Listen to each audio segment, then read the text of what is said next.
समाजातील दिव्यांग व्यक्तींसाठी असलेल्या योजना राबविताना येणाऱ्या अडचणींवर मात करून नियमांच्या चौकटीच्या बाहेर जाऊन जेव्हा शासकीय अधिकारी या योजनांना दिव्यांग व्यक्तींपर्यंत पोहोचवताना जेव्हा त्या व्यक्तींना होणारा आनंद हा त्यांच्या चेहऱ्यावर दिसत असतो, त्यापेक्षा जास्त आनंद हा या योजना त्यांच्यापर्यंत पोहोचवणाऱ्या अधिकारी जेव्हा सेवानिवृत्त होतो तेव्हा मागे वळून पाहताना दिव्यांग व्यक्तींसाठी जे काम केले याचे त्याला समाधान मिळते, असे वक्तव्य निवासी उपजिल्हाधिकारी संदीप माने यांनी केले.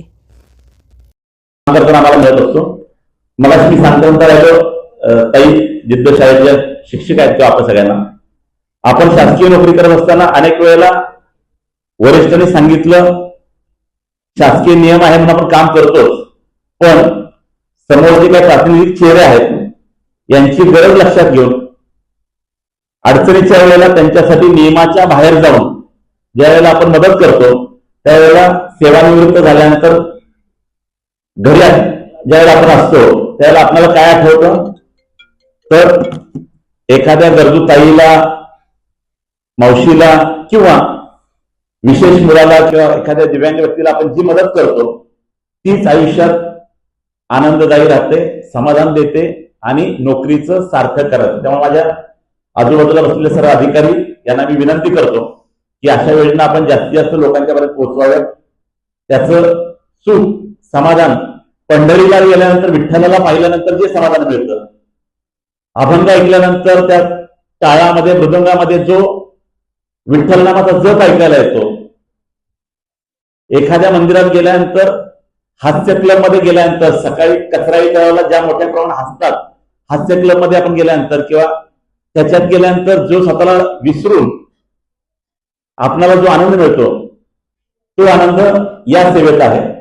कदाचित गुंडन साहेब, कदम मॅडम, रेखा मॅडम असे काम केल्यानंतर कुठल्याही पेपरमध्ये छापून नाव येणार नाही, पण सेवानिवृत्तीच्या दिवशी मी काय केलं याचा लेखाजोखा ज्यावेळेला आपण मांडतो त्यावेळेला निश्चितच हे आनंदाचे क्षण आपल्याला आयुष्यभर पुरतील.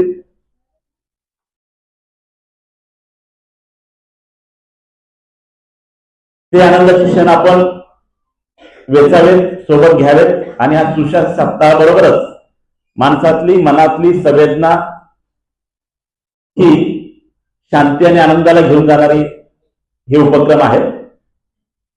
प्रणवबद्दल ज्यावेळेला गुंड साहेब बोलत होते त्यावेळेला त्यांच्या आनंद सर्वांच्या सहकार्यानं हा सुशासन सप्ताहाबरोबरच आमच्याकडून इतर शासकीय कामं होत असतानाच आपल्यासारख्यांची किंवा आपल्या पद्धतीची सेवा करायला मला मिळावं हीच मी ईश्वराची प्रार्थना करतो.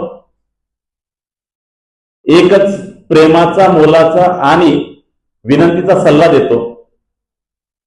गुंडक साहेबांनी सांगितलं की आपण सगळे महाराष्ट्रीयन आहोत, मराठी कुटुंबात राहतो, सासू आणि सासरा असतो, सिनियर सिटीजन आहेत काय,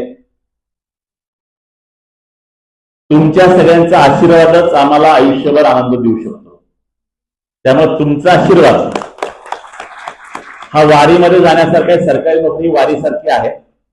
वारीमध्ये चालत चालत चालत ज्यावेळेला मी पंढरपूरला पोहोचतो त्यावेळेला पंढरपूरच्या पांडुरंगाचं दर्शनासाठी कधी कळसाचं न देऊ नका, कारण तुमची मागणी एखाद्या वेळेला नियमामध्ये बसवताना अधिकारी किंवा कर्मचारी कमी पडला तर तो त्यात सुधारणा करेल, त्याच्या वरिष्ठांना सांगतील.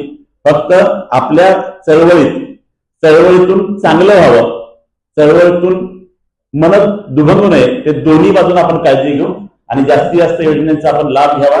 त्यासाठी आम्ही सगळ्यांनी सहकार्य करावं. पुन्हा एकदा आपल्या सगळ्यांना शुभेच्छा देतो. धन्यवाद. जय हिंद, जय महाराष्ट्र.